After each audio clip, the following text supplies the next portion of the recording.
Did you? I tried to crack open the cold one. That was perfect. You did it, like, right it. on the... Oh, man. That's it. That's the intro. Cracking open a cold one. Welcome, everyone, to Steely Dan... wait, no. What do we call the show? It's called Steely Dan and Something Good. No, it's Picking Up Something Good, a limited run prestige podcast about Steely Dan. Welcome to Steely DANCEMBER. This is our third episode. We're getting right into it. This week because it's a short episode. It's not, and it's an insubstantial episode, but it is short. By the way, just to be clear, the cold one I cracked open. I'm not back on the wagon, or off the wagon. I forget which one it is. This is a Dr. Pepper. That's a cold one. That is, I mean, it's a cold one, but, you know. One of the 23 flavors is beer. Oh, no, really? Shit. I shouldn't be drinking this. Yeah, right there, after caramel color. Booze. We are, this is kind of a different episode. We're only covering one album today. We're also doing, a mailbag episode. And we have been actually mandated by Noisepace. We're not actually allowed to mention any other podcasts. Or we're not allowed to mention any other podcasts or link out to any other podcasts. Noisepace understands that people listen to a variety of podcasts, but they've decided that free promotion of podcast is against the policy now.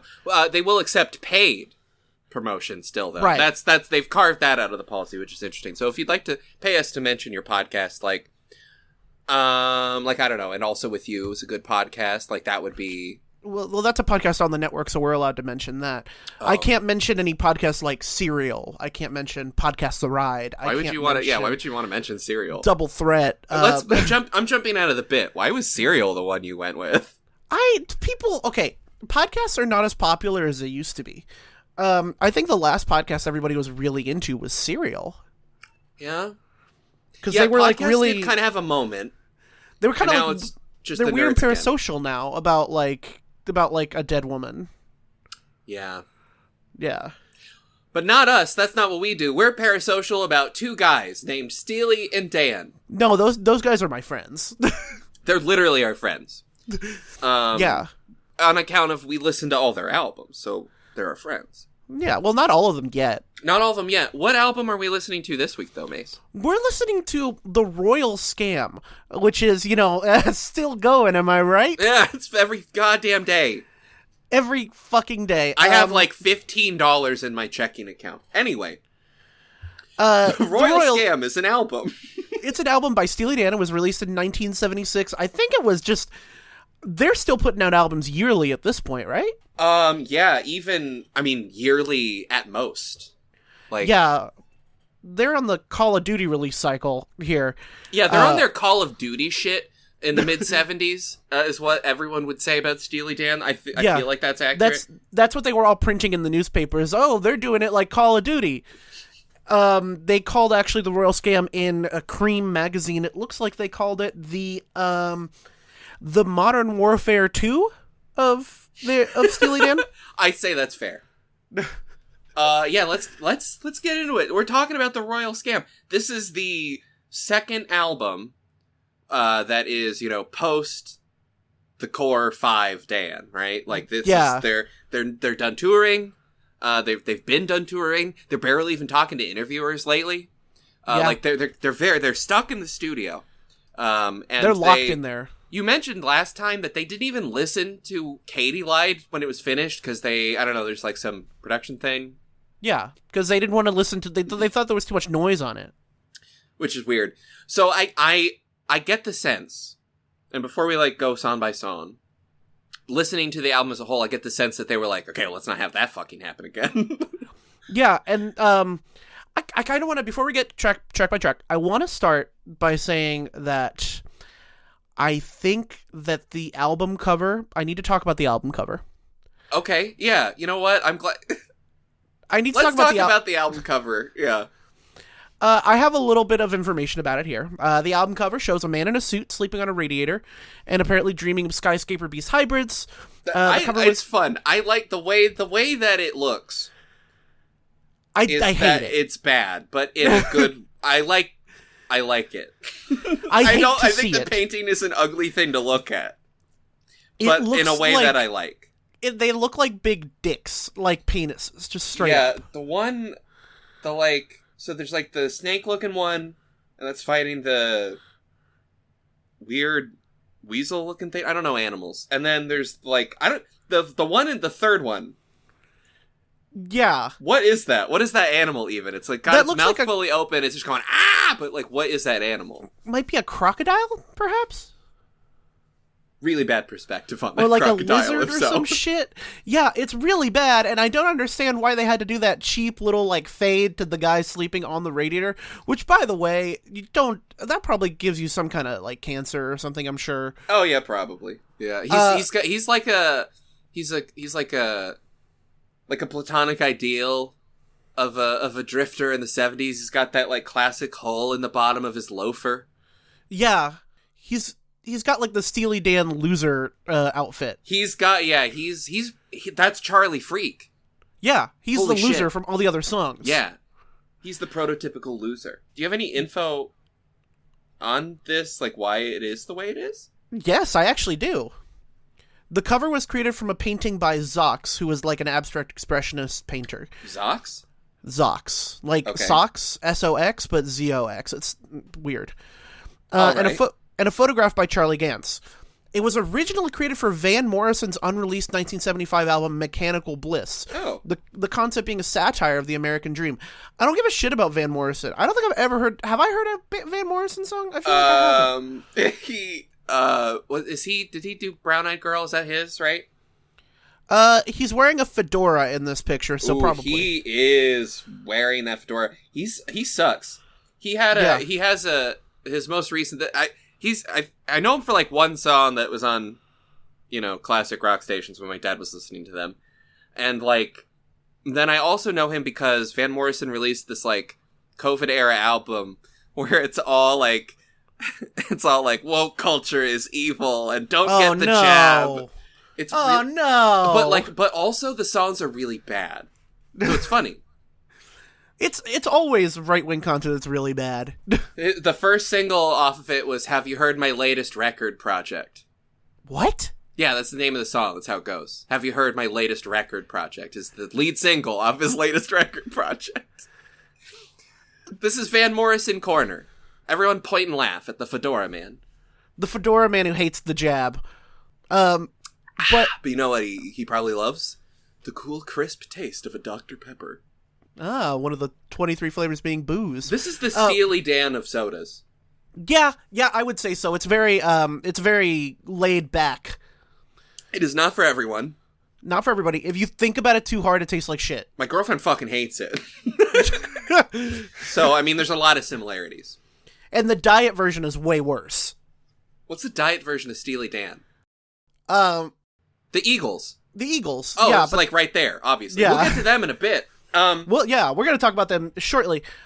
Did you know that, just kind of like my last bit about the album art here, did you know that in the liner notes for the 1999 remaster of this album, Steely and Dan claim it to be the most hideous album cover of the 70s, bar none, excepting perhaps Can't Buy a Thrill. Okay, yeah. Okay, so they didn't like it either? Yeah.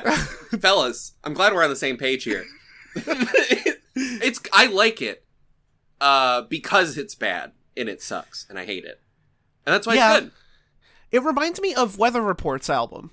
Oh, the one with the big hat? The one with the big hat on it, yeah. First of all, fantastic fucking album. Second fucking of all, great. Yeah, really bad album cover. I think the hat's much better. It's much funnier. Yeah, it's also more like, it's very iconic. Like you think of Weather Report, you think of the big hat. When you think of Steely Dan, you don't immediately leap to Animal Building, Homeless Man, right? Well, here's the thing with there are two bands I think of when I think of the big hat. I think of Weather Report's Heavy Weather. Yep. And I think of Jamiroquai. And we don't talk about him on this podcast. We don't talk about him. For reasons we don't also talk about. Yeah, I'm just saying. Moving on, before it gets weird, let's talk about this album. It's called The Royal Scam, and the first song on The Royal Scam is not The Royal Scam. It is actually Kid Charlemagne. I just found out that this is a Kanye sample. I'm so sorry to talk about Kanye West in late 2022. Yeah.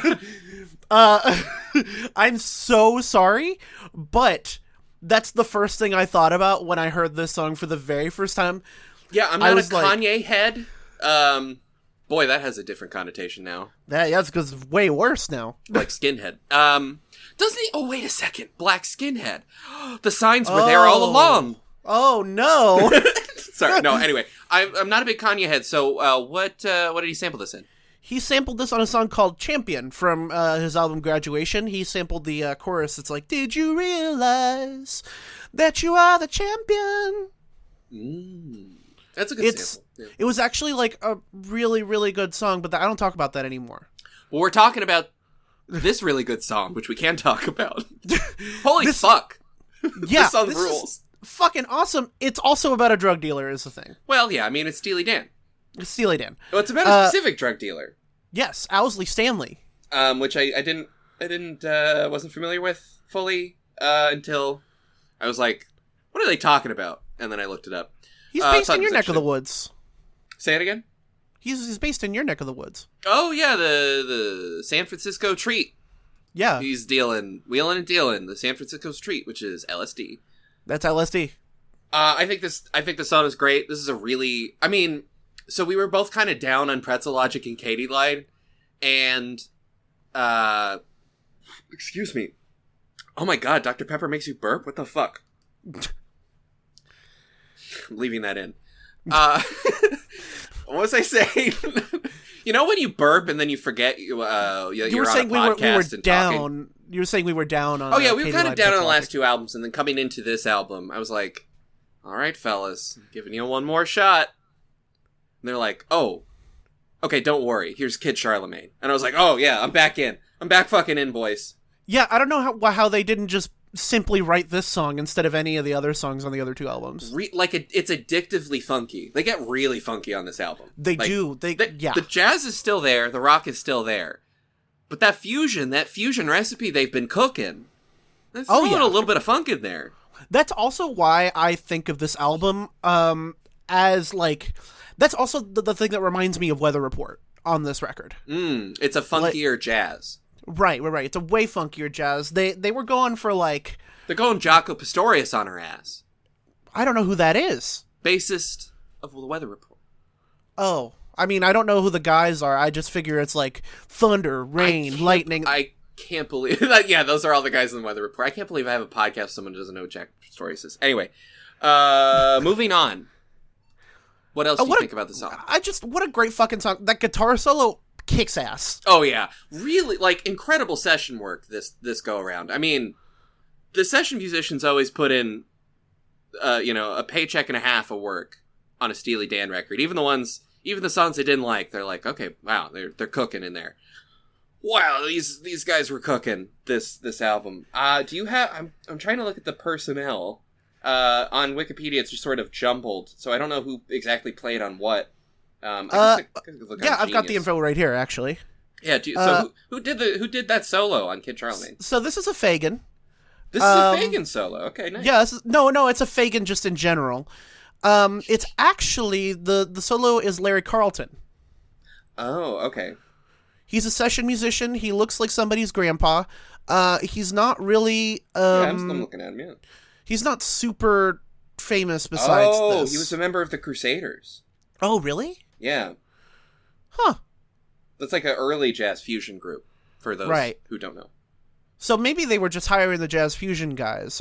They definitely were. I mean, they knew how to hire some really good guys. Yeah, they were hiring the jazz fusion guys off. And it was mostly guys. Steely Dan was kind of a sausage fest. It was. I don't think there were any women in Steely Dan at any point. Except for, I mean, the backup singers. They have a lot of female backup singers.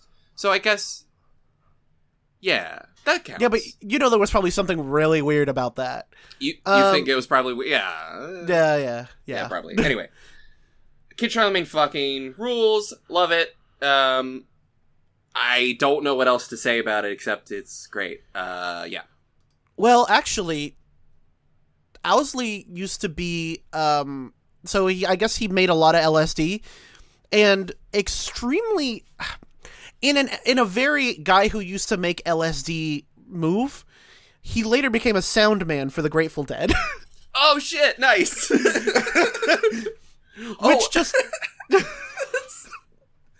I mean, like, life finds a way. Right? Life finds a way to get you as a sound guy for the Grateful Dead when you make really potent LSD. I feel like that's why they hired him. I mean, is there another reason? Oh, I guess the sound probably too, but they weren't. They had that covered probably.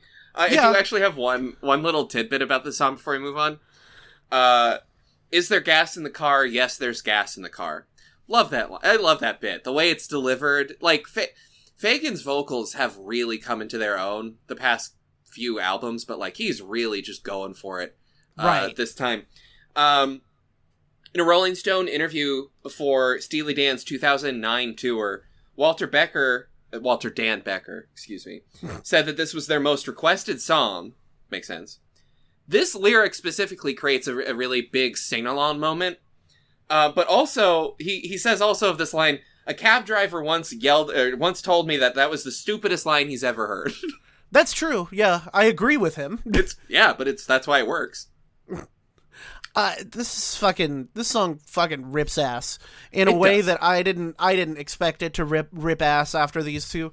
I thought there was going to be, to be honest with you, listener, we thought this was going to be a throwaway episode where it's just like, Asia and Gaucho are going to be the big ones. We're waiting for the big ones. Yeah, no, holy shit. I'm not familiar. I was not familiar with your game, Steely. I apologize.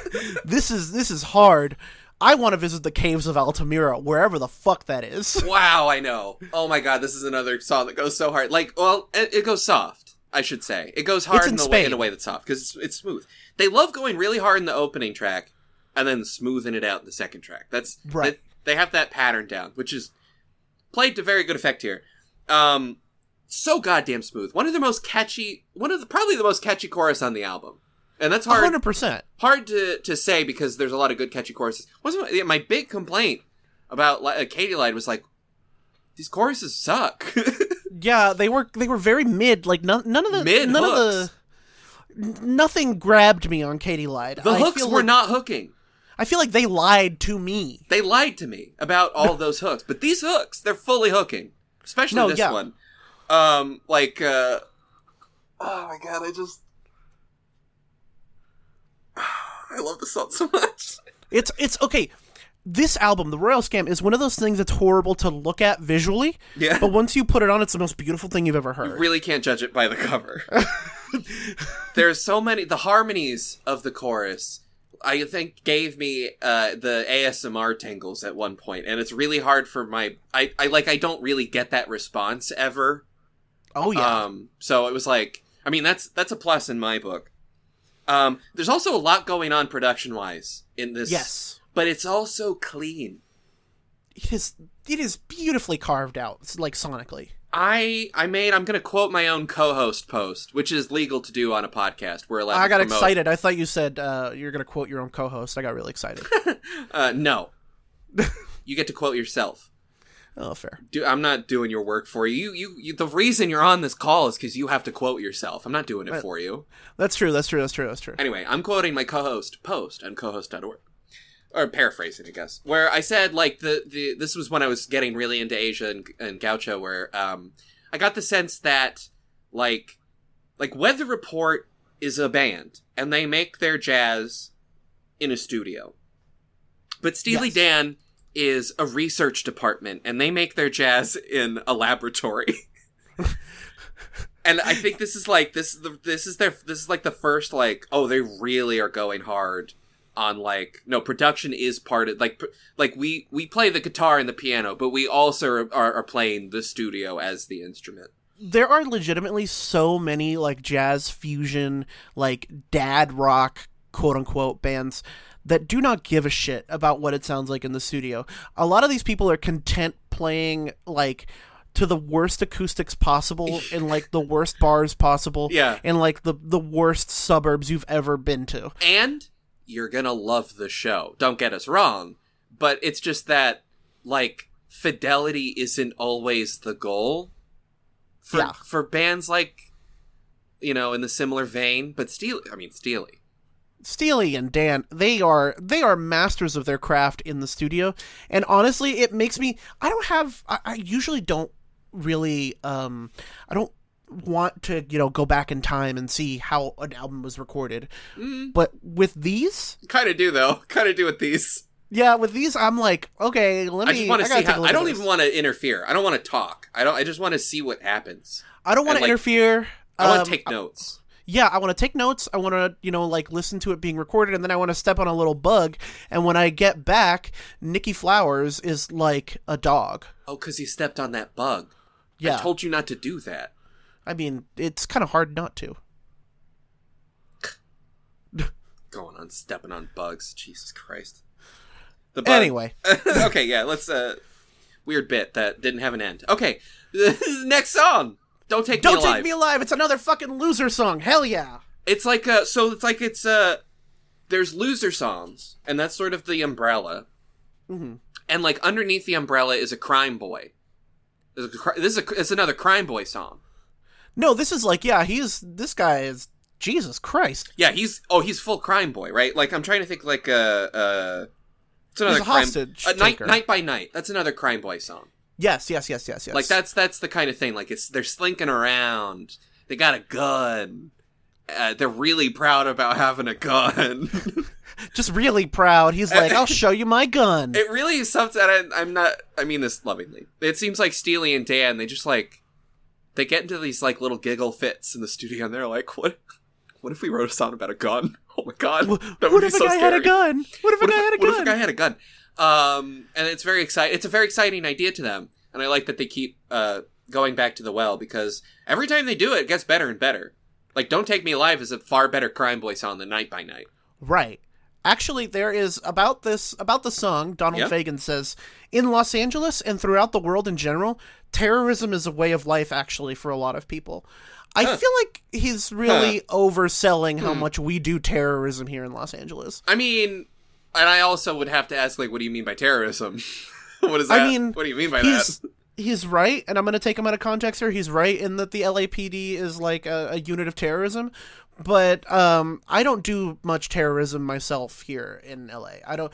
You're not taking hostages, because that's what this song's about, right? Like, that's what I got from it.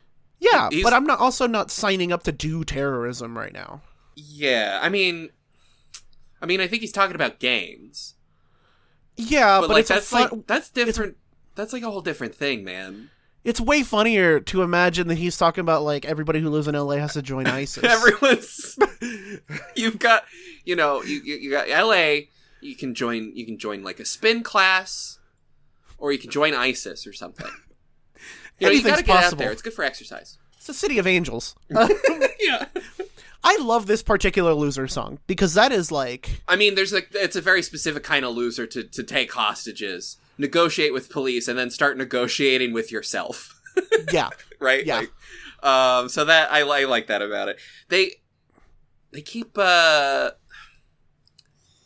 was I gonna say? Hold on. There's just so much to talk about. This is a very dense album. Do you get what I mean? It's very dense. There's a lot going on. Katie lied. There was just kind of like, it just felt kind of like, it's all just. They weren't really trying with Katie lied. I mean, they were, but they weren't.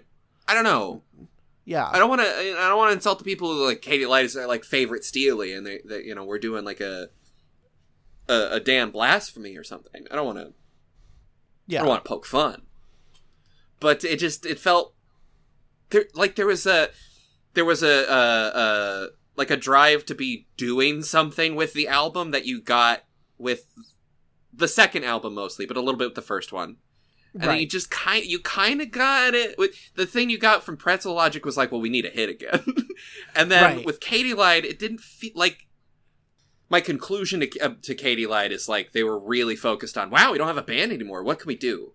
And it felt like kind of like in a weird way, like a debut album. And this is like the sophomore unslump album, so to speak. Right. It was like with Katie Lied, they were noodling, trying to figure out what they were going to do without a band. And now here it's a little more crystallized, and it fucking whips and it fucks. Yeah, and it's all come together. Except, I have one nitpick on this song. Yes. There's one part that doesn't quite come together. You're saying Oregon wrong. You know what? Yeah. It's further proof that they're East Coast boys with a West Coast sound, but they're not West Coast boys. Yeah, they are West Coast not boys West would Coast pronounce boys. Oregon correctly. That's all I have to Yeah. say on the matter. The East Coast boys don't know how to pronounce Oregon because they've Oregon. never been to it. Oregon is just... You wouldn't even call it the Oregon Trail. I hear a lot of that. Yeah, that's ridiculous. When I first moved to Vermont, the kids at my school made fun of me because they would ask me where I'm from, and I'd say Colorado. And they'd be like, why are you saying it like that? It's Colorado. And I'm like, first of all, I'm from there. You don't get to tell me how it's called. Second of all, no, it's not. Colorado? Or what? And so I made fun of them, like, oh, what do you call it? Nevada? And they're like, yeah, that's what you, yeah, like, literally. Like, oh my God.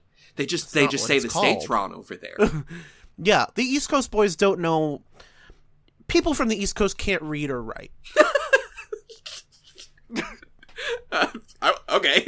Jeez. I don't know if I'm going to co-sign that one, but I'm leaving it in to leave you up. I'm leaving you to hang out to dry. Yeah, that's what I'll do. I'm editing this one. All right. My hateful little friend. Let's talk about Sign In, Stranger. Sign In, Stranger? You piece of shit. What do you think about this song?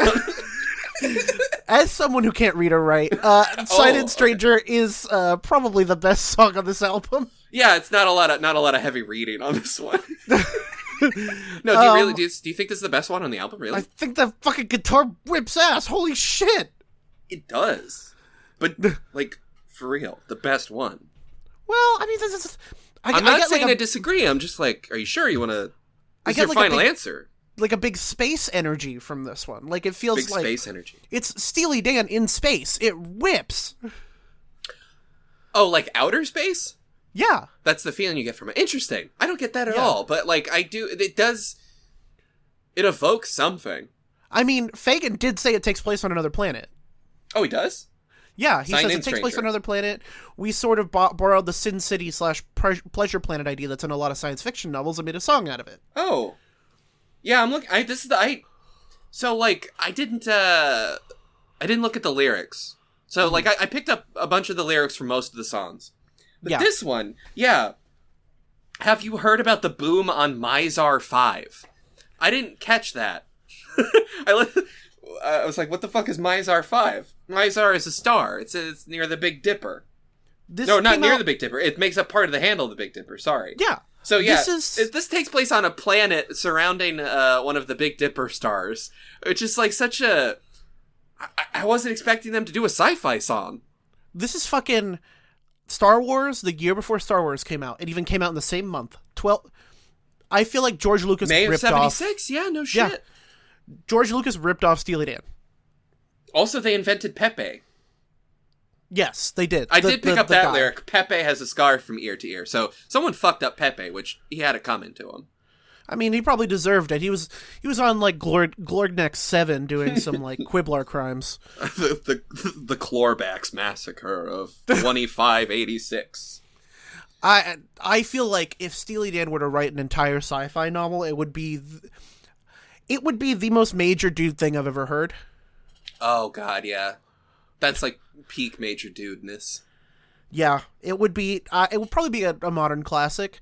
Anyway, there's a lot of references to, like, Pinch-On in here, too. Yeah, I was gonna say, with the yo-yo, right? Yeah. Do you like to take a yo-yo for a ride? Yeah, I didn't quite pick up on that at first, but I was like, wait, what is that from? Like, what is that? Why is yo-yo? Yeah. Steely Dan did not strike me as, like... They didn't strike me as Pinch-On people, weirdly enough. Steely Dan? The band Steely Dan, named after a thing from Naked Lunch. They didn't strike you as a Pinch-On? Like, not entirely. Like, I feel like maybe they just... No, not at all. They're very bookish guys. They're bookish motherfuckers, and at least they're not talking about Bard College. Thank God they've moved on from that. They ran out of stuff to talk. I guess that's enough anecdotes from Bard College. I don't know. Do you want to reference Pinch-On? Pinch-On? How do you... Pinch-On. I say Pinch-On, but it might be Pinchin'? I don't know. He's Pinch-On. Listeners, let us know. It makes sense that they'd like him. You know, he's also kind of a reclusive, like, no, I'm working. I'm not going to go on a book tour. Leave me alone. Yeah. I'll make multiple cameos on The Simpsons, but I won't make any public appearances for 50 years. They also have this line a little later in that verse about the Can-Can Jacques, which I mean, this Genius Edition does talk about Moulin Rouge, but before I read the lyric, I was like, the Can like in Moulin Rouge, like in the Baz Luhrmann film. Let it be known that I hated Moulin Rouge. Oh, you did? Yeah? Yeah. But I only know the Can from Moulin Rouge. I guess it's good for something. Baz Luhrmann's only good movie was Romeo and Juliet. Romeo plus Juliet, yes. Sorry, that's what I meant. Romeo plus Juliet. Get it right. God. That's where we got the Radiohead song Talk Show Host. God. It's so simple. I like this one. Yeah. I like it. I don't know that it's my favorite. But really? So it's only because it just happens to be right before the Fez. Oh, the Fez. The Fez. The Fez, not to be confused with Wilmer Valderrama's weird character on the '70s show. We don't talk about that Fez. That's my new '70s show sequel. We don't talk about that Fez. The Fez. Okay, this is my favorite Steely Dan song. This is about fucking, right? It's about not wanting to do it without a fez on. Yeah, I'm pretty sure. Yeah, so here's the thing with Steely Dan. So last week I revealed to you that my girlfriend's like theory of Steely Dan is that they're kind of like a kid's band. Like songs are always like explicitly about something. There's like a clear narrative. Right. This is a breath of fresh air, the song, because it's just about not wanting to do it without the fez on.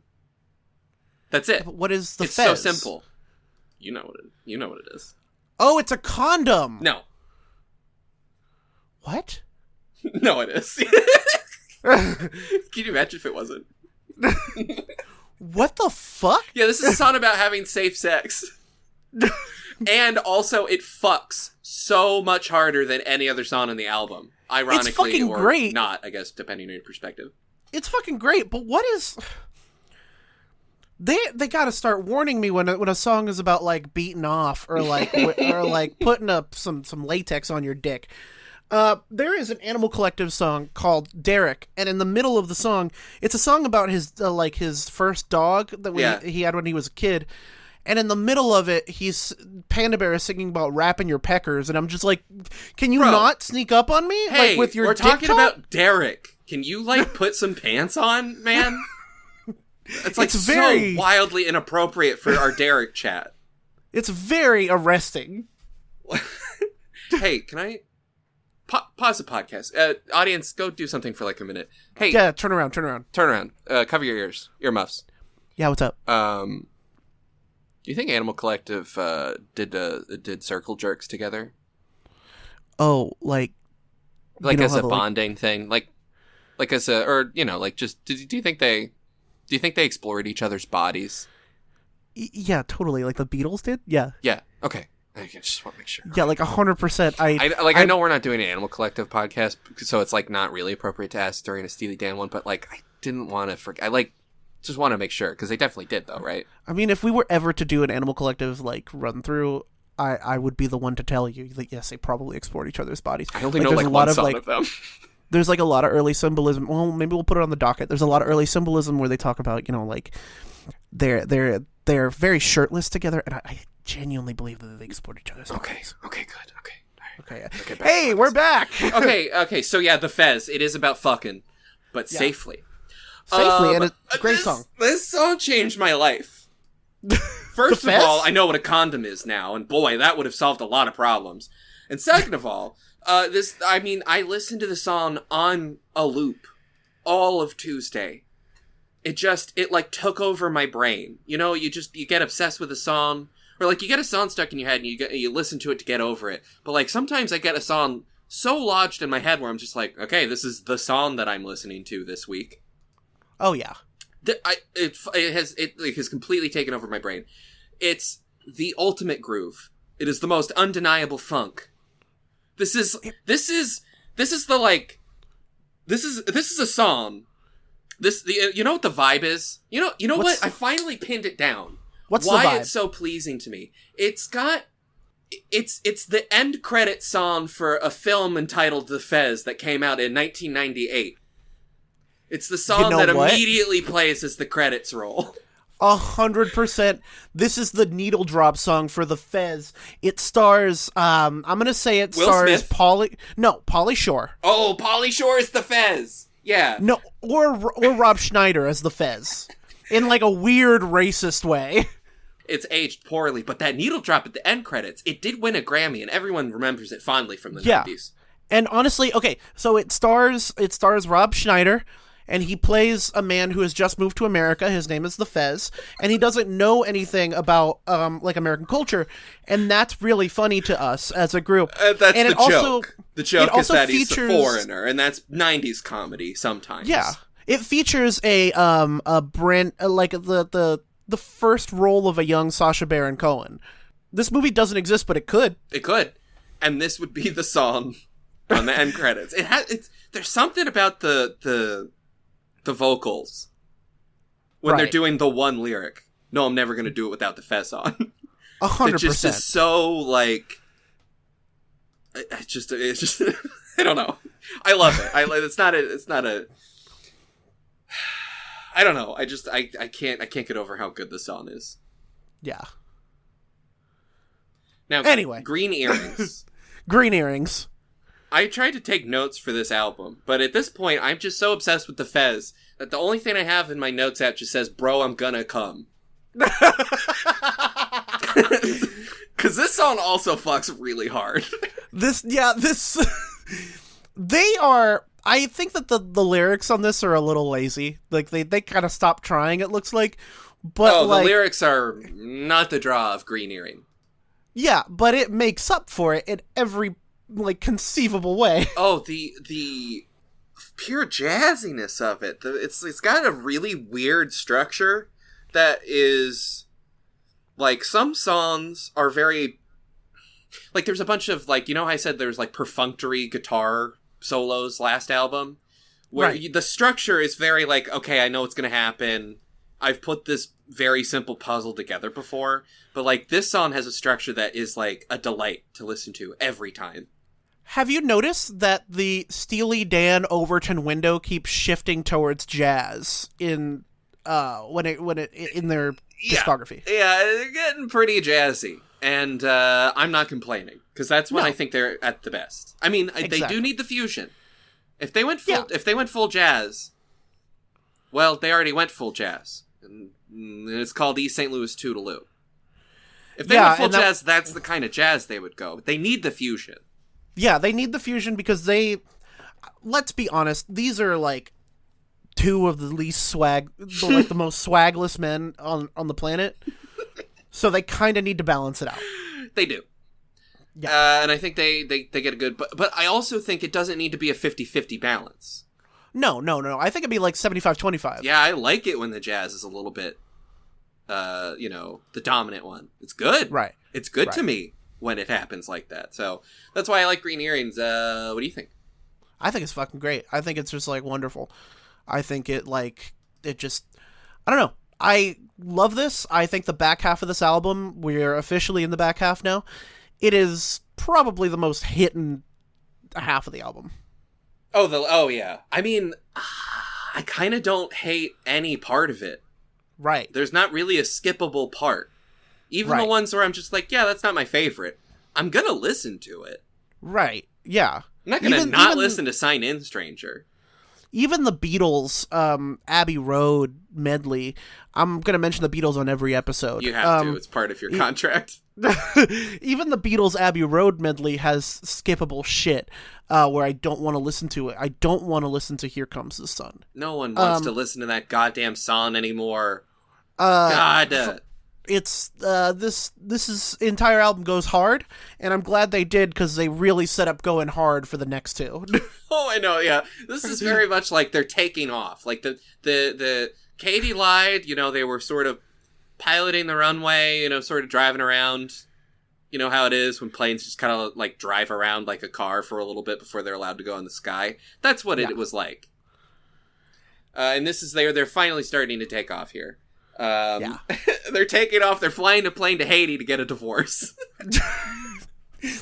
Listen, when I said that this was divorce music, I didn't mean You didn't mean literally a song about going to Haiti to get a divorce.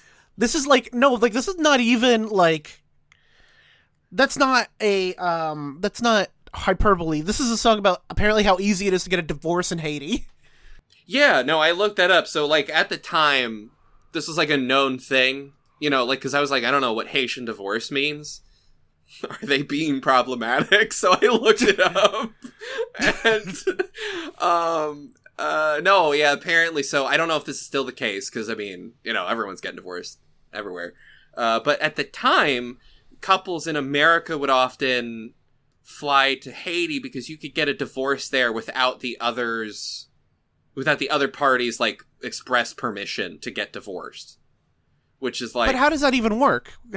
Are you luring them to Haiti? I have no clue. Like, so you're divorced in Haiti, but also in the U.S.? Yeah, that doesn't make sense. If your marriage was, like, set up in the U.S., doesn't it have to be recognized by the... Yeah, I don't know. But, I don't know, Haitian law at the time, it also covered non-Haitians to be able to get this, like, quick and easy divorce. And I guess the U.S. recognized these Haitian divorces. I don't know. Let's see. We recognized a lot of stuff in the 70s that didn't make any sense. But, yeah, no, this sounds like a, you know, she's, like a lady cheating and being unfaithful, right? I think she did some cheating. I think she did some cheating. In Haiti. You know, I feel really, really bad for Clean Willie. Sorry, Clean Willie. Sorry, Babs turned on ya. No one's named this, but only in a Steely Dan song. These are names David Lynch would pick for, like, main characters. Oh, Babs and Clean Willie are absolutely tertiary characters that got cut from the Twin Peaks Return show. They're tertiary characters that got cut from Twin Peaks The Return and main characters in Inland Empire. Yes, absolutely. Because they're out here like, David Lynch is out here like, Babs and Clean Willie.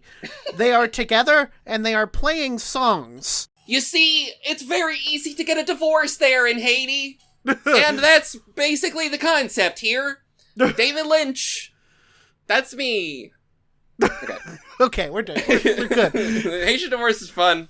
It's... Oh, apparently they still have very liberal divorce laws. Oh, cool. So, anyone listening, you want a destination divorce? Port-au-Prince. Port-au-Prince is calling. As little as 12 days after filing without their spouse's consent. Wow, that's not even less than 2 weeks. It includes non-Haitians. You just have to go for a 2-week vacation in Haiti. And while you're there, you can meet a fun guy at a club and have a fun little baby. A fun little baby. Mark. Well, that relationship ended poorly, but not as poorly as this next relationship is going. Yeah, what the fuck? Clean Willie has nothing to worry about. Yeah, everything you did. The first fucking lyric is, "Where did that bastard run?" This is a cheating song where I think Steely is going to kill somebody, and he does. Does he kill? Yeah, I'm gonna get a gun, shoot the lover down. Traces are everywhere in our happy home. Traces are everywhere in our happy home. I'm assuming maybe that's like blood or like memories. No, I think traces are everywhere in our happy home. Now you better tell me everything you did. Like, there's traces of your infidelity. You didn't hide it well, so now you might as well come clean. Right. Okay, that makes sense. That's but what also, he's got a gun. He does have a gun. He... Now that seems like I'm gonna get a gun, he says. I'm gonna get a gun, shoot the lover down. Are you gonna tell me everything you did? Like, if you don't tell me, I'm gonna get a gun and become a crime boy. Yeah.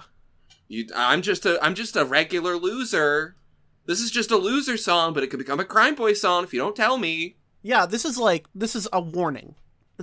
That's what I think. The bridge. Now, so the first time I listened to the song, I was like kind of not loving the song immediately. Right. But the bridge got me. The bridge got me. I never knew you were a roller skater. You're going to show me later. Turn up the Eagles. The neighbors are listening. Holy shit. So there's a reference there That's so good. Walter Becker's girlfriend loved the Eagles. She played them all the time, drove him nuts. They were having a fight. And that's where the genesis came from. Turn up the Eagles. The neighbors are listening so they don't hear the... Right, to cover up the sound of the fight, right? Yeah, so you cover up the sound of a fight with bad music. No, this gets even deeper, right? So this... so they do this. This is like a playful... They're not trying to, like, make fun of the Eagles, right? They have, like, a professional, like, camaraderie with them, right? Yeah. So I think this is... I don't think this is mean or anything, but Glenn Frey of the Eagles, well, he explains their little return volley that they put into Hotel California. Do you know about this? Yes, I do. They hear this line, turn up the Eagles, and neighbors are listening, like sort of implicating them in domestic violence, which is funny. So they're like, oh, I see. So in Hotel California, the lyric, they stab it with their steely knives, but they just can't kill the beast. Jesus Christ. It's like a little, like, gotcha back at Steely Dan. That was very, the Eagles are saying, you want to implicate us in domestic disputes. Well, you're out here putting your penis in things. Yeah. you named your band after a dick. After Big Penis. After you're in the pocket of Big Penis. And we're the Eagles. So there. Why did you make them sound like they have, like, a Liverpudlian accent? Hey, we're the Eagles. We're the Eagles. Hotel California is our biggest hit. We suck. We make stupid music. It's turning into Yogi Bear. I can't hold on to an accent for too long, unless it's my stupid American one. While we're here, yeah, I hate the Eagles so much. I don't think any of their music is good. No, they all suck. It's no redeeming qualities. They all suck, and also, what's his name? The Eagles guy got really mad at Frank Mr. Ocean. Eagle. Yeah. For covering, and is like, sampling is bad. You owe us money, and I decided to just sample him. So yeah, fuck the Eagles. Fuck the Eagles. Fuck the Eagles in a big way. If you're gonna fight with your partner, listen to better music during that. Yeah. Or don't get into a screaming match with them. I don't know. It's your life. May I suggest Nikki Flowers music? No. I don't know. Maybe not. Okay, moving on. Please don't kill your partner to Nikki Flowers' debut album. Yeah, please, for the love of God. Wait until I come up with the second one. We're on the last song of the album already, which is, like, surprising because, like, kind of mirrors the way I felt when I listened to it. It's like, it's so listenable. Right. This album goes by quick, too. And not in a, like, oh, thank God it's over kind of way. It's just kind of like, oh, that went down smooth. There was no, no songs about pedophiles on this one. Oh, boy. Nope. Not today. This one's a smooth one. Royal Scam, the title track. They close with the title track. That's always a fun choice. Yeah, this is about racism, and it's about Puerto Rico. Yeah, because they're talking about the red and green flag, the ancestral colors of Puerto Rico. Oh, of course. Red, green, and yellow colors flag. from their sunny island. Yeah. And they're talking about San Juan in the first verse. Of course. It's a great song. I initially thought this was about the British monarchy, and I was coming prepared with a bit about how this is their Hail to the Thief. This is their Hail to the Thief, yeah. But no, this is just like their... Well, could be. They just got a really sad song about immigrants. This is just like I didn't get the like specifics, but I sort of got from the gist of it. It's just this is kind of like buying into this American dream. I'm so sorry they scammed you when they told you about this. Yeah, it's very, very Springsteenian. Yeah. Oh yeah. I wouldn't say it's quite full Nebraska, but it's definitely like musically definitely not either. But yeah, no, it is. It's definitely like boy, America and its promises sure don't seem to hold up too good. It's very much like a proto Born in the USA, but without the part where hella politicians misunderstood the point of the song. And of course, there's some drug use because it's Steely Dan. Yeah. But that's part of it. Paints part of the picture. Yeah, they're just, they're smoking some heroin, it looks like. It's heroin, yeah. It's heroin. They like singing about heroin. I do wonder, have they done heroin, or are they just like... You know what? So, I looked this up before the first episode because of the Bard references to, like, the drug bust, right? And I was like, okay, so they got busted for, like, having pot, but, like, they also keep talking about, like, chasing the dragon, and it's like, okay, but do you guys, is this, like, one of your gun songs where you just, like, singing about tough guys? Or, you know what I mean? Like, I can't tell, because I haven't seen any info saying that they were, like they've gotten over hard drug problems. They might have. Actually. Maybe Becker spent some time addicted to heroin in the 70s. Oh, okay. So maybe I just didn't. I don't know. I don't do research for this stuff. Okay. No, we're going in unprepared half the time. That's why this is. It's good for longtime fans because they get to hear someone be wrong about the thing they like for a little bit. I'm pretty sure they learn that the longtime fans who listen to this podcast, the longtime Dan fans, act like the narrator in everything you did. They're about to, like, shoot us with a gun. They're furious that I was like, I couldn't find anything about having a heroin problem. It probably never happened. Well, that's what I meant. It's like the references were so, it felt like it was coming from a perspective of someone who kind of knew.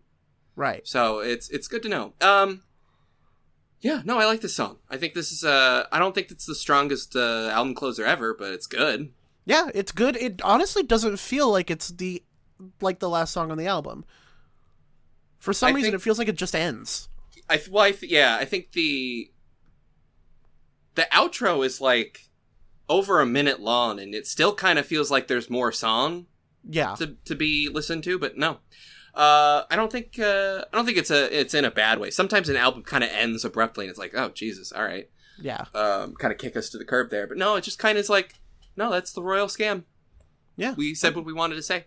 Didn't outlast its welcome, which is good. I'm picking up something fucking great. I'm picking up fucking incredible. Like, I did not expect this to be good after, A, the fact that we were just relegating it to its own episode, and B, the fact that, it came after two albums that I did not like. Yeah. I was not thrilled about going into it. I was like, kind of like, oh, I don't know. This is another misstep before they, like, figure it out with Asia. And it's like, no, this is when they figured it out. Yeah, this is when they started figuring out. I mean, it's no Asia. Nothing is, like I said. But this is when they started putting the pieces together and being like, oh, Asia. Oh, Steely Dan. This is what the Steely Dan band is all about. But yeah. Well, yeah, so that is The Royal Scam. Please listen to it if you haven't. And if you have, you could also listen to it. Yeah, I mean, it's 41 minutes, I believe. No, not a huge waste of your time. Yeah. And it's so listenable. Yeah, absolutely. 5 bags of popcorn. Okay, so just to wrap up here, we got some listener mail, I guess you could call it. We got some questions. You want to answer some listener questions? Yeah, let's take a break first. Okay, yeah, let's take a quick break. Well, speaking of the co-host from earlier, not you. Yeah, fuck. The co-host who hates illiterate people for some reason. But the co-host of the nice website who is fine if you don't know how to read. Cohost.org. You know what? They have a horrible terms of service, and I don't think... babies if you sign up for their website, cohost.org, you will be murdered by Eggbug. I read it on a Twitter thread of a person who definitely had their best interest in it. Anyway. On co-host, I got some... I requested any Dan heads to come forward. It's funny calling them Dan heads, because Dan refers to penis, so it's like I'm calling them penis heads. So I asked my fellow penis heads if they had any questions or comments about Steely Dan they wanted answered, and I got a couple. Hannah at a-new-low on co-host asks, why do some Steely Dan fans not acknowledge the truth of their convictions and go full yacht rock enjoyer? It's a good question. I feel like a lot of people misunderstand what Steely Dan is. So I like this question because I think there is a kernel of truth. I think I like, there's some yacht rock I like. Fucking Christopher Cross beats ass. Absolutely. And that is, I know we keep saying East Coast boys with the West Coast sound, but like West Coast sound used to exclusively refer to yacht rock. So, right. And so that's not exactly what I'm going in for. But also, like, yacht rock and smooth jazz and jazz fusion are related, but I think they're very different. They're like a triple Venn diagram, but they're not quite a circle. They're close, but they're not a circle. Right. Yeah, because like Steely Dan has musical moments that I would describe as yacht rock-esque, right? Absolutely, yeah. But they are singing about heroin addicts yes. and murders. Yeah, and I don't think yacht rock touches that. Yeah, kind of like one of the main things about yacht rock is that it's supposed to be a good time, you're vibing, you're on the ocean. No one is shooting each other with guns because of heroin. Yeah, and nobody's like shooting up. No problem there. It's fine. It's just that, like, you know, it's a different thing. It's just a different thing. It's just an entirely different thing. Yeah. The reason why I think, just getting back to, like, the first thing I said, why people seem to get into yacht rock based on Steely Dan, like, you know, denying their truth of the fact that they're actually, you know, like jazz fusion heads, is that I think a lot of people who say they're into Steely Dan are not actually listening to Steely Dan. I think that there is like a layer of irony to it, and I think that there is, you know, a misconception of who is. I'm not saying like, you know, no true Steely Dan fan, right? But Yeah. But like, I feel like there is a layer of people who are like, who jokingly get into Steely Dan, and they immediately are like, "Oh, this is yacht rock." When it's a little bit, like you said, it's more nuanced than that. It's like, well, and also, the other thing my girlfriend has said to me, she's revealing so many things about Steely Dan that I didn't realize, but are fully true, is I showed her The Fez, because I was obsessed with it. Like, that Tuesday where I was just like, there's the only song I could listen to, so I was like, oh, you're gonna hear The Fez. And she's like, it's no wonder They Might Be Giants fan likes Steely Dan so much. I was like, oh my god, you're right. Explain. They have this thing about them that is very, like, their albums are varied. Mm-hmm. Like, they can sometimes go genre to genre. Like, Katie Lied, it's jazz fusion, and all of a sudden it's a calypso song about a monster, right? Like, right? Like, it's a very, like, actually, it's a really good example. That's like if They Might Be Giants worked very dark, right? Everyone's gone to the movies. It's a very upbeat song. You remove the vocals and lyrics. It's very upbeat and happy. You add the lyrics, very dark lyrics, right? And so you're saying that you know, your girlfriends talk about how, you know, they're like a kids band, much like They Might Be Giants. Much like They Might Be Giants is also sometimes a kids band. So that's like even further proof. Yeah. So I think. So what my point is, right? Like, it's hard to, well, see, it's the thing. You can't really call They Might Be Giants a kids band, but you also can't really call them, like, an adult indie rock band. I would call them more of a kids band than you think, because they've actually put out kid albums. No, you can, though. But, like, my point is, you can't really pigeonhole them like that. Like, you can't really say, like, They Might Be Giants is X pop music, and you can't really say Steely Dan is. You can't say Steely Dan is yacht rock because they've done some yacht rock, but the whole thing about them being a fusion band is that it's a fusion of a lot of things. Right. So you probably heard a song that was more yacht rock than any other element, right? And just stuck to it. Yeah, like Zach. We had Zach on last week, Zach Emerson of Doom Trip Records, and our good friend Alex. This is part of the mailbag now. Hope that answered your question. We're moving on. Our good friend Alex pushed back at Zach's criticism of not criticism, but like just why, I guess criticism too, but why he didn't vibe with Steely Dan is that they didn't push any envelopes, that they weren't doing anything new. And Alex, you know, pointed out that the session musicians are doing a lot of really really subtle but really like they're very like musical choices that they're making, right? Right. Like, you know how Chain Lightning, I didn't like Chain Lightning. No. It was kind of it's like a very like, okay, you're doing like a blues song, but there's no like, you're not doing anything with it. This is just like a boring blues song. But like, I read more about it because I have this book of fucking. I could get the book out actually. Let me see if I can. It's a couple pages ago. This is good. This is good content. Me flipping through a book.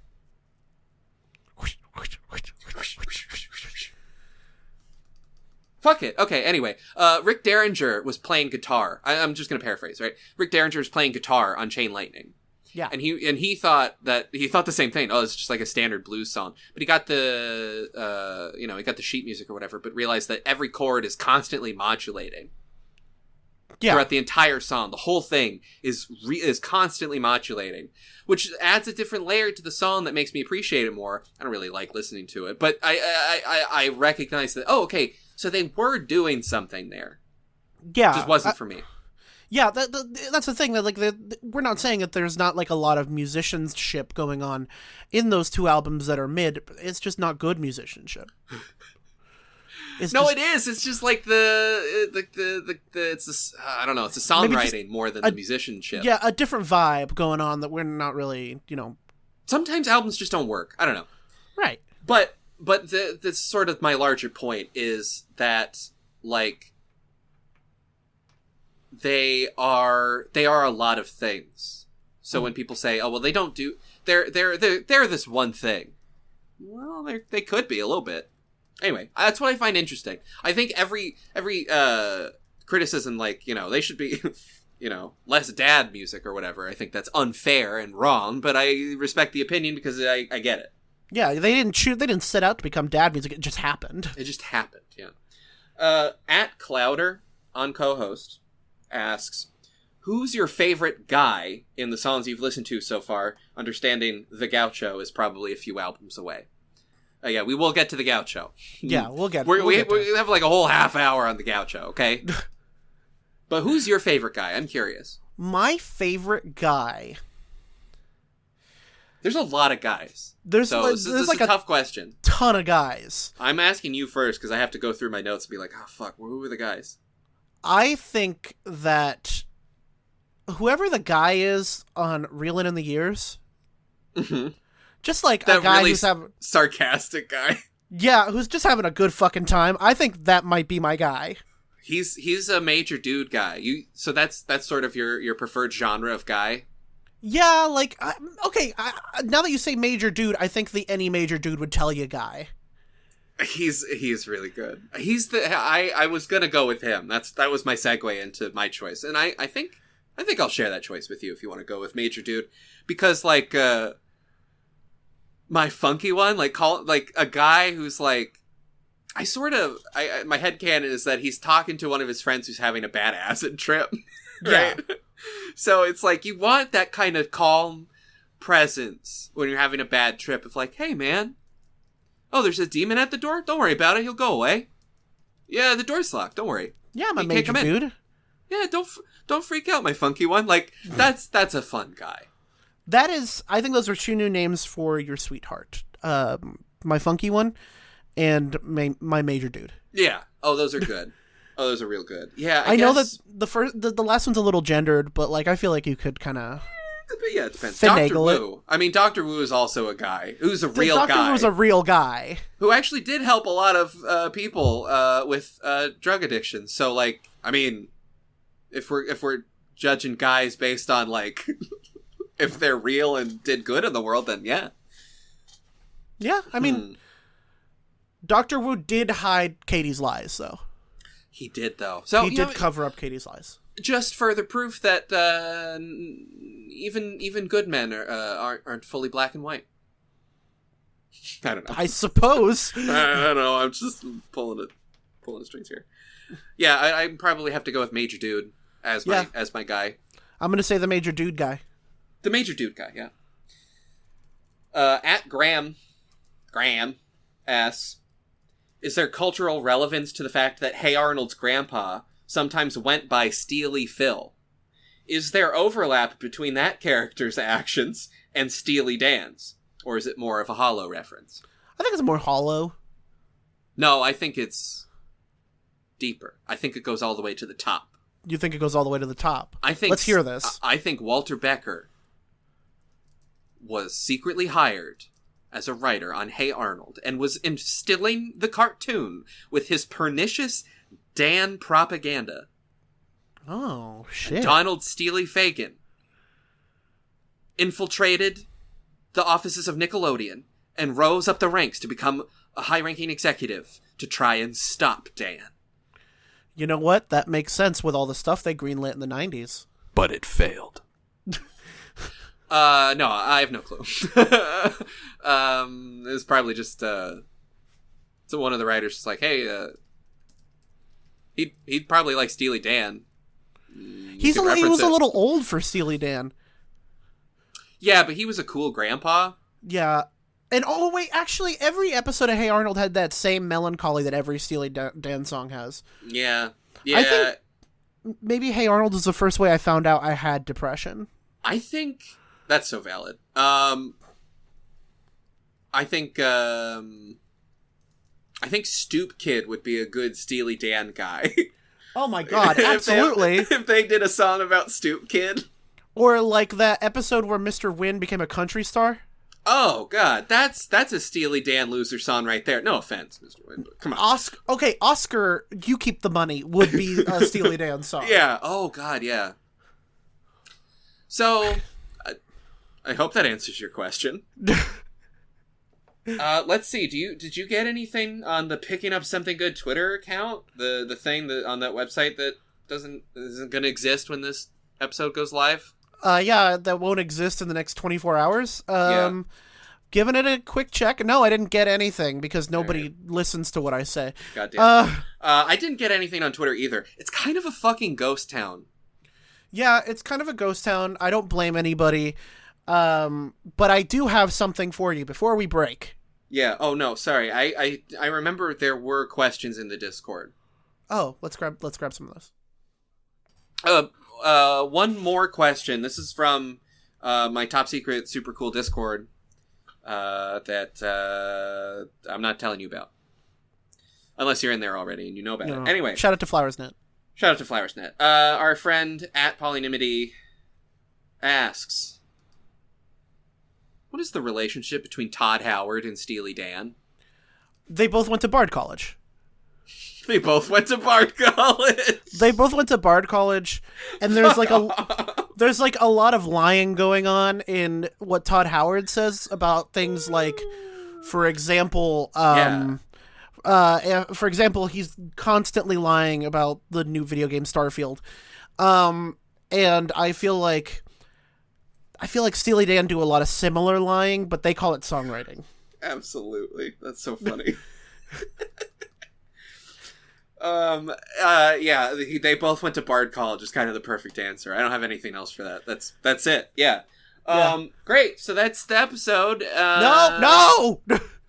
Wait. Oh my God, you're right. What's up?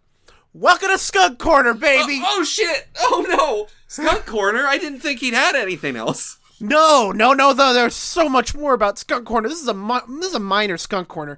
Okay. Welcome to Skunk Corner, everyone. Gather in. Mace, what do you got?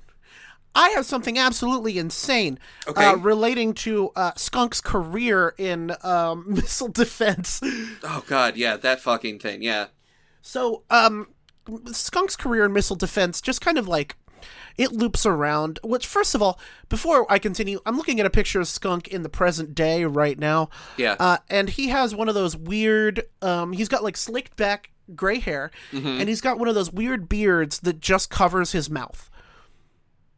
Oh, like a goatee, but not.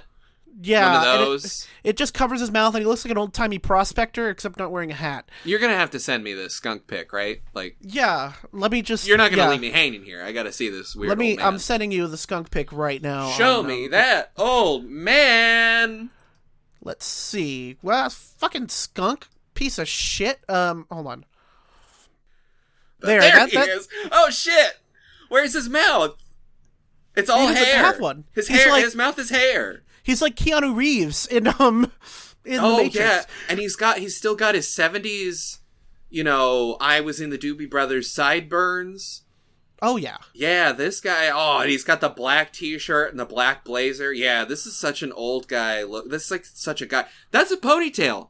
That's a ponytail for sure. There's a ponytail back there. Yep. This is the guy that I thought that he was. Yes, that's Skunk. Incredible. However, this is not what I came to give you. I appreciate it, and I can't believe there's more. So, he's a specialist reserve officer with the LAPD Anti-Terrorist Division. Again, we do a lot of terrorism here in LA. A lot of terrorism and Steely Dan overlap for some reason. The Steely Dan guys are obsessed with this shit. The LASD, terrorism early warning group, we do like a lot of it, I guess. Oh, God, yeah. But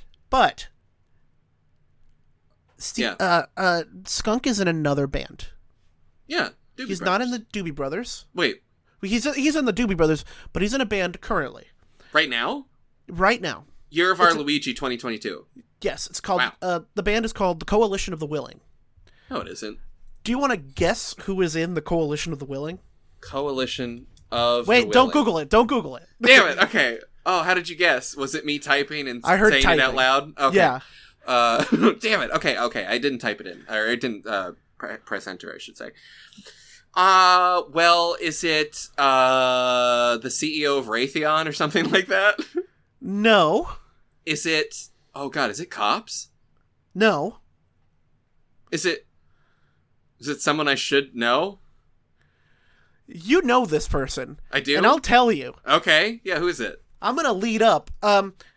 He plays in the band The Coalition of the Willing, a band comprising Andras Simoni, Hungarian ambassador to the United States, Alexander Vershbo, U.S. ambassador to South Korea, Daniel Poneman, formerly of the United States National Security Council and later the Obama administration's Deputy Secretary of Energy. Okay, hold on. I'm like thinking about hold on. Who's like a type Deputy of guy that I would Secretary, know? sorry.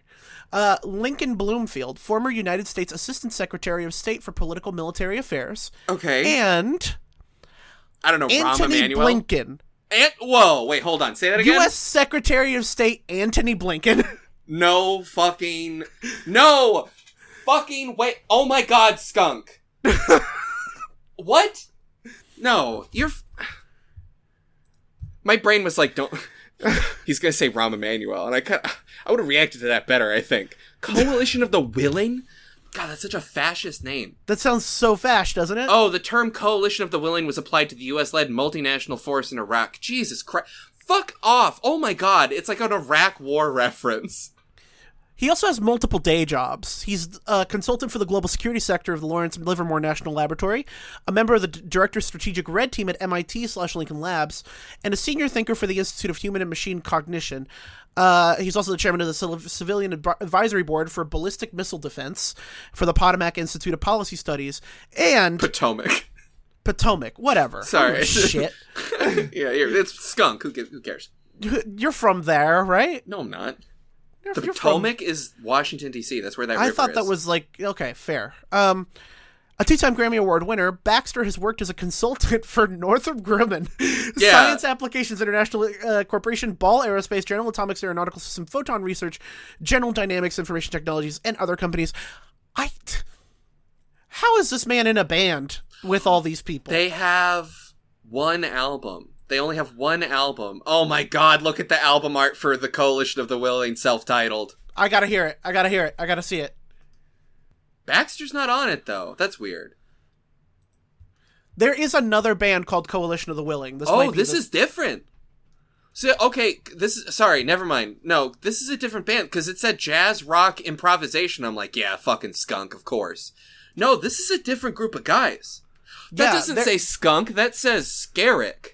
There's a video here of Jeff Skunk Baxter and the Coalition of the Willing performing at a bar in 2007. Oh my God. Are you sure it's not them? Because that's also when Coalition of the Willing, the other one, was active. I know, but look, check it out. Like, you can see Skunk on stage in this video. There he is. Oh my God, that's him. Yeah. Look at him go. Playing at Madam's Organ, which is, I guess, if you're from DC, whatever. I don't give a shit. Yeah, it's a bunch of old guys. Is this an original? Are they a cover band? Like, what? No, they play originals. Okay. And Anthony Blinken has a band called Abe Lincoln. Fuck off. Pronounced Abe Lincoln. Yeah. All right. I was gonna say something that might get us put on a list, so I don't think I will. Yeah, let's say goodbye for the week. Yeah. I think. Instead, we will close out Skunk Corner. Thank you for the additional brainworms, Mace, and thank you, listener, for listening to episode 3, Revenge of the Skunk, of Steely DANCEMBER, which is a part of the limited event prestige podcast known as Picking Up Something Good. I'm your host, Nikki Flowers. I play music as Nikki Flowers. I have a website. It's nikkiflowers.neocities.org. Please, for the love of God. Hey. What? No linking. Oh, shit. You're right. Anyway, nikkiflowers.neocities.org. Wait, okay. Well, I already did it, so we're already in trouble. So yeah, nikkiflowers.neocities.org. Subscribe to the RSS feed. It's 2006 again. Matt's waiting just outside of the studio. I can see him. He's got a bat, I believe. Yeah, he's got the bat. He's got the bat. I hate when he's got the bat. All right, well, we'll wrap this up quick. nikkiflowers.bandcamp.com. All the links are actually on that website I gave you. Just go there. Just go there. You'll find me. You can find me. I'm Mace. I play music as Echo Vessel. You can find me all my stuff at echovessel.com. That's easier than delineating things for you. It's so nice having a website. I realize this now. So nice having a website. It's incredible. You can find me at twitter.com. No, sorry. No, you can't find anyone there. You can find one guy, but I don't know that you want to find him. Yeah, I don't know that you want. He's having kind of a bad time. Yeah. Yeah, we've run a label called Neodetritus. We're working on some radio stuff for the new year. Nikki and I also have a podcast called And Also With You. It is a yearly Star Wars podcast where we cover A New Hope once a year. That is coming up. Yeah, wow. Like 5 months? 5 months from now, we get to cover the next minute. Anyway, what's on the deck for next episode? Next episode is huge. Next episode is like Christmas week, so that's one thing. Yeah, we'll be a little late, by the way. Yeah, it's not gonna be exactly on Monday, because no offense, we're gonna be busy. And we've got 2 albums. We've got 2. We were back at 2. Which ones? We're covering Asia and Gaucho. This is gonna be like a mega episode. Yeah, like a mega Dan. This is a mega Dan. Megaladan. Oh, Megaladan. Oh, Megaladan. And we've got 2 special guests. We won't mention them right now, but it'll be fun. Yeah, we won't mention them now, mostly just because we want to make sure that they can show up. But because again, I can't stress this enough. It's Christmas week. It's Christmas week, schedules, But it's important we get this episode out because it's Asian and Gaucho. So look forward to that, Mace. This is a fun episode. Please don't do it without the fez on. Please don't do it without the fez on. Wrap your peckers. If you're gonna fuck, put on a little sock. Anyway, bye-bye. Bye-bye.